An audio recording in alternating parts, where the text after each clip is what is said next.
Still time in the season.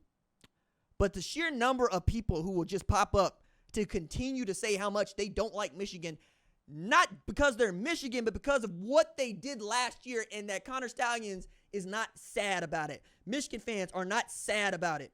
They want acts of contrition from you, and you're just not going to get that from Michigan, man. Not about this. They not. They on some beach sipping a pina colada while they got beat down 31-12 going 2023 national champs right here. We'll still see what the NCAA manages to get done about this after they've served their notice to allegations. Can't wait to find out what's in that thing, but it's going to be some time. Last thing we learned, week 2. The 2024 freshmen, they are bad. They are, I mean in a good way. Them boys can play. Them boys is nice. This true freshman class is money. DJ Lagway went 18 of 26 for 456 and 3 tutties against Sanford today. Billy Napier committing malpractice by going, we're going to stay the course with Graham Mertz and DJ Lagway. Sounds like he's going to try to make Graham Mertz QB1 next week. And I'm going, why? For what? For who? Why? You need to win. You need to win right now. You have the toughest schedule in America. You can't afford to waste 1 year of DJ Lagway. You need him to go. I can't imagine having my true freshman quarterback go for 18 for 26 against Texas 5A national state champs, 456, 3 tutties, and not start him the next week. I can't. Make me understand. I don't get it. Jeremiah Smith caught 6 passes for 109 yards with a TD after catching 6 for 92 with 2 TDs last week. I'm trying to tell y'all, man. That man, as one Buckeye fan close to my heart put it, that's the white Power Rangers showing up. That's Tommy showing up with the Power Rangers. And I said, it works, Doc. I've used that. That's the best way I've heard Jeremiah J.J. Smith put all year. That man is the white Power Ranger showing up. You know what I'm saying? You get to add the white Power Ranger to the Megazord. Get out of here, dog. Only man mad about that is Tommy. He the only one mad about that. That's so good. That's so good. That's Tommy right there. Yeah, it is. Four is him. And you know what? Ohio State did what I expected them to do against a Western Michigan team that damn near had Wisconsin dead to rights last week in Wisconsin. Ohio State is showing you what the gap is between them and what is a projected midfield team in the Big Ten by the way they were able to beat down Western Michigan. They heard me talking about them with Akron. They said, all right, RJ, we going to get it right. And you know what? Full credit to Ohio State fans on this one. Ohio State fans saw me drop Ohio State from 1 to 2 and said, no, that's right. We can't trail to Akron. No, you're right. We got some things to figure out. We're not as good as we need to be. Ohio State fans got one mode, dog. They got super one mode energy. Super one mode energy. Their energy is, did we beat Michigan? Did we win the national championship? They don't even talk to me about Big Ten championships. They don't talk to me about that.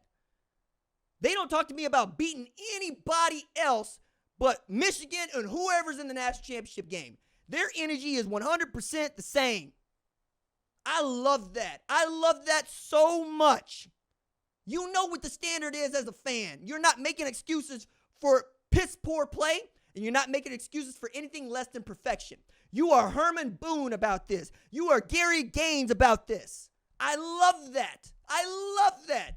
We will be perfect in every aspect of the game. You drop the pass, you run a mile. You miss a blocking assignment, you run a mile. You fumble the football, and I will break my foot off in your John Brown hind parts. And then you will run a mile. Perfection. Gary Gaines, can you be perfect? Can you be perfect? Can you touch that? Can you touch that? 2014 Ohio State looking at this team going, y'all better get it done. Y'all ain't got no gold pants. Y'all ain't got no titles of any kind. Emeka Ibuka is back for one reason. Denzel Burke is back for one reason. Jack Sawyer is back for one reason. And that reason, November 30th, January 20th, and Ohio State fans know it. Love that. Love that. Love that. Ryan Wingo showing out. That is a dude that might be the 3rd best wide receiver in this class, according to me. And he rushed for 55 yards against Michigan on one damn play. If the boy was a little bit faster, he'd have made the end zone. They tell me he got 10.5 speed. I'm like, why you getting run down by Will Johnson then? Take it all the way in, dog. Take it all the way in, true freshman. Wingo going to be all right. Going to be the best Wingo I've seen since Trey. And then Ryan Williams, my God. The only Mr. Two-time, Mr. Alabama football. Julio did it one time. One time. TJ Yeldon did it one time. Trent Richardson, look, I can keep going down the line. But Ryan Williams had 2 catches for 139 last week.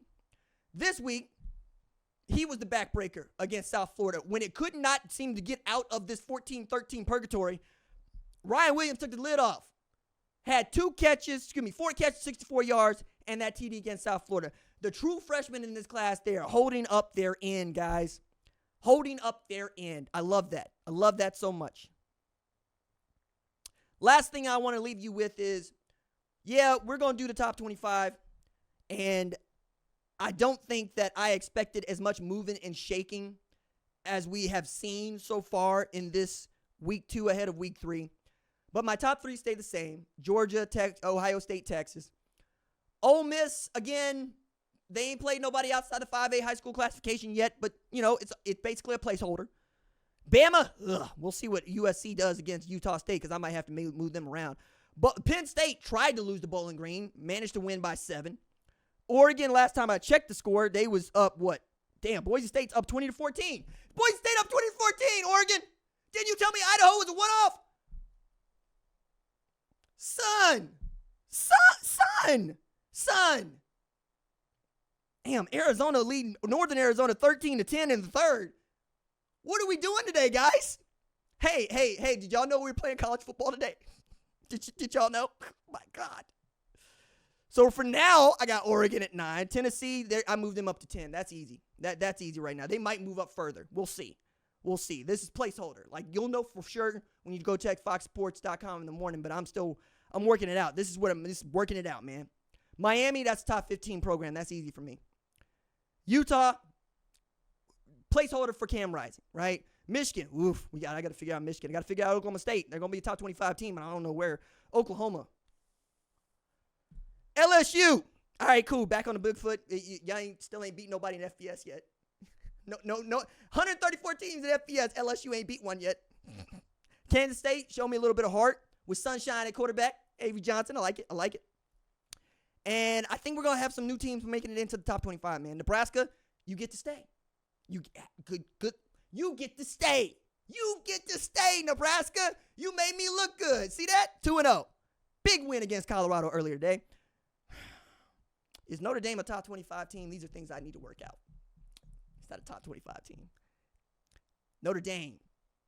No, Notre Dame. More like Notre goddamn. Like Notre Dame. This is the second time in 3 years y'all have paid out more than $1 million to get beat at home, dog. Marshall for Marcus Freeman's home opener, first game ever at Notre Dame. Put money in the bag. And then today, Thomas Hammock. Have you put the money in the bag? All right. We'll be back. We'll check this out. I promise to do a segment if Boise State pulls off this upset. If not, I'm just going to be looking at Oregon once again going, doses.